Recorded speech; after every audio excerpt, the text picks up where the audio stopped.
Hello, YouTube. The Teach here with another read aloud. Today we're going to read A Jar of Dreams by Yoshiko Uchida. Chapter 4. Miss Sugar usually leaves her back door unlatched, so I just knocked and walked right in. I found her standing at the kitchen sink, washing her supper dishes and talking to her pet canary, Lydia. Miss Sugar's was a very large person and has the nicest soft lap to sit on. I discovered that when I was a lot younger and used to need comforting on the days when I came home and found Mama out at work. Miss Sugar's face looks like a scrubbed red apple because she spends a lot of time in the sun working in her garden. And she has short brown hair that's held back with two curved amber combs. Guess what, Miss Sugar? I said the minute I walked into her kitchen. Mama started a home laundry. She's what? She asked. I said hello to her canary, Lydia, and then I told her again about the laundry. I also remembered there was more news, and I told her Aunt Waka was coming to visit us from Japan. Miss Sugar seemed to like the second news best. Glory be, your mama must be happy, she said, and she took her soapy hands out of the dishwasher and gave me a damp kiss on the cheek. But a home laundry, she said? That sounds like a lot of work for your mama. Doesn't she have enough to do? Miss Sugar wiped her hands on her apron and just left the rest of her dishes in the sink as though they had finished washing themselves. Then she took me to the dining room, told me to sit on a round table with its lacy cloth, and open her cupboard to see what she had to give me. She found a tin of English tea biscuits and put some on a plate for me. Papa's going to see if he can't find an old washing machine to fix up for Mama, I said. I also told her I was going to help with the ironing. Miss Sugar was just about to bite into a tea biscuit when she suddenly stopped like a toy that's come unwound. Well, Rinko, she said, looking enormously pleased with herself, you just tell your papa his search has ended. I have an old broken down washing machine sitting right in my basement. She said it's been sitting, waiting for Miss Sugarman to fix it for her one day, but he died of pneumonia before he got around to it. I think Mr. Sugarman was a nice person, although I don't remember him very well. I know he was a mailman, and the reason he got pneumonia and died is because he kept on delivering mail in the cold rain one winter when he was sick and should have stayed home in bed.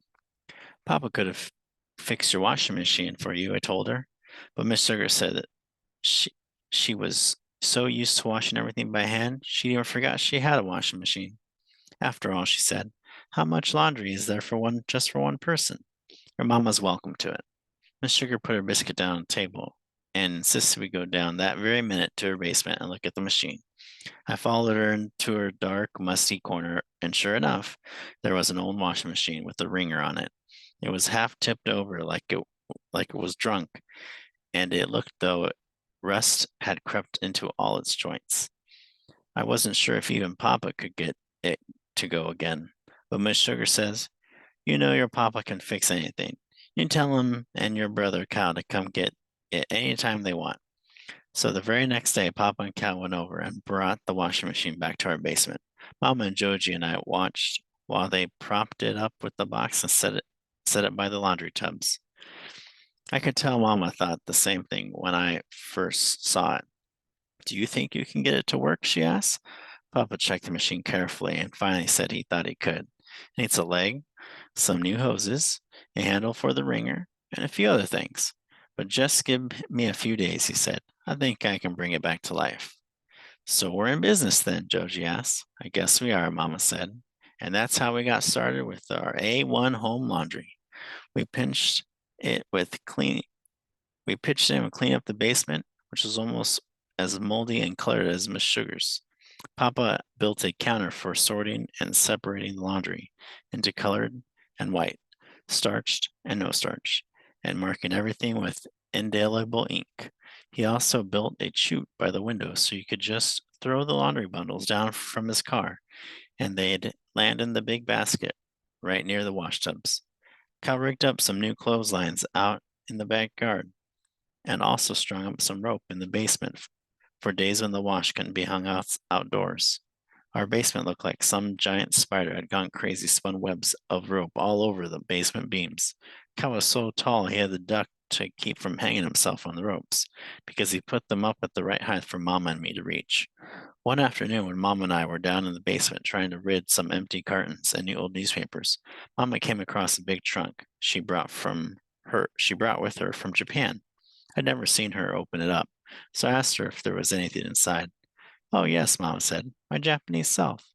I didn't know what Mama meant until she blew off the dust on top and lifted the heavy lid off the trunk.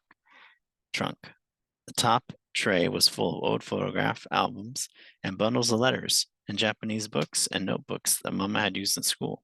Mama said she brought everything in the world she'd owned when she came to America to marry Papa.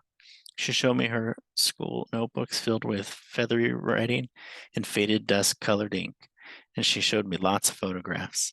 One was of her family. There were Grandma and Grandpa, looking younger than I'd ever seen them. My two uncles wearing school uniforms, and Mama and Aunt Waka when they were 12 and 13. Aunt Waka was standing with a crutch, and Mama told me she had to use a crutch for a long time because she was born with a deformed foot. But Aunt Waka didn't look sad about it. In fact, she was the only one in the photo who was smiling. Everyone else looked so solemn. They almost seemed sad. But Mama said picture taking was serious business in those days. Mama showed me some more photographs, and there was one with rows of young Japanese girls standing in kimonos, their hair piled up on their heads with enormous pompadours. They looked solemn, too. Each one of them was clutching a rolled up diploma. Mama told me that her graduation picture from girls' school and asked if I could pick her out. And I didn't think I could, but finally, in the very last row, I think I saw the skinny girl with Mama's eyes. Is that you, Mama? I couldn't believe it. Mama said I found her. She squinted at the old photograph and began to smile. Do you know I wanted to become a school teacher then? She asked. I was surprised. I never before imagined Mama wanting to be anything else than exactly what she was now. It never occurred to me that she might have had another kind of dream for herself. But as you but if you'd become a teacher, I said, you would not come to America to marry Papa. That's right, she answered. So you see, it all worked out for the best, didn't it? Mama got very quiet then, and she put everything back in the tray, giving each album a little pat as she put it down. Then she closed the lid and gave it a few pats too, as though she was saying goodbye to everything inside. What's in the rest of the trunk? I really wanted to see more. Oh, that's just the silk kimonos and brocade obies and things I don't need anymore, Mama said, and she brushed the dust from her hands and went back upstairs to start supper. I stayed in the basement for a while, though, because I had a lot of thoughts muddling around in my head. I felt that this Mama wasn't just plain Mama anymore. It was as if part of her was locked up in her big trunk, never able to get out. It gave me an odd, unsettled feeling, like having a pebble in my shoe. I got to wondering if maybe the reason Mama wanted so much for me to be a teacher was because she didn't get to be one herself. I thought about the smiling girl with the crutch in the photograph, and then I began to feel this terrific curiosity to see what my Aunt Waka would be like. I also wondered if she still had that deformed foot. Suddenly, I wanted her to hurry and come, and I ran upstairs to clean out some junk in my closet, as though if getting ready for her would make her get here sooner. And that was chapter 4 of A Jar of Dreams by Yoshio Uchida. Have a good day. Talk to you guys later. Bye.